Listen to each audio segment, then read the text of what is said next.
my time playing the Xenomorph, I often get the question, Bran, how do I get better at my tail attacks? Which is a fair question considering the fact that the tail attack is fairly difficult and only gets harder over time thanks to accruing bugs and clunk. However, it can also be one of the most satisfying attacks to get shots within the game, whether that be shooting your tail through small gaps or mind gaming and strafing down the side of a loop. It's a very fun and flashy ability. So I set out to make a build that would train you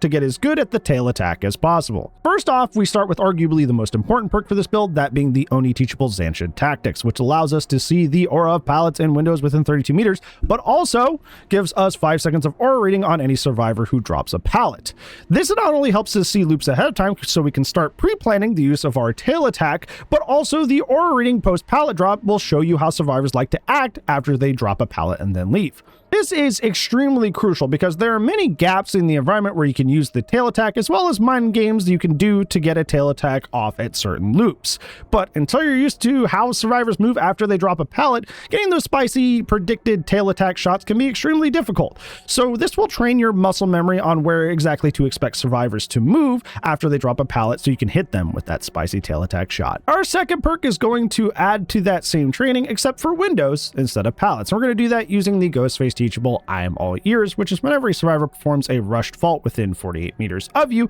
you see their aura for 8 seconds. The third perk is a little bit more versatile, and that is going to be Skull Merchant's Teachable Thwack, which is whenever you kick a pallet or break a wall, all survivors within 36 meters of you scream and reveal their aura to you for 6 seconds. This allows us to improvise if the conditions for the 2 previous perks aren't being met to grant us aura reading for tail attack setups. Really, to tie this build together and give it a little bit more we're going to be using the Nemesis Teachable Lethal Pursuer, which not only gives you aura reading on all survivors at the start of the match for 9 seconds, but extends the duration of every aura reading effect by an additional 2 seconds, giving you even more time to go for ambitious snipes or mind game setups. Finally, for our add-ons, we're going to start with Improvised Cattle Prod, which is whenever a generator is completed, for the next 15 seconds, you see the aura of all survivors who come within 10 meters of a control station. This will allow you to grant sudden helpful aura reading mid-loop thanks to somebody popping a generator somewhere else, allowing you to go for even more ambitious shots. For our last add-on, I went with a little bit of a mix-up and used Self-Destruct Bolt, which increases your vault speed while in crawler mode by 30%. This add-on works well in tandem with I'm All Ears, and frankly, Self-Destruct Bolt is one of Xenomorph's best add-ons for getting more tail attacks, as quickly vaulting through a window makes a ton of shots possible that weren't possible before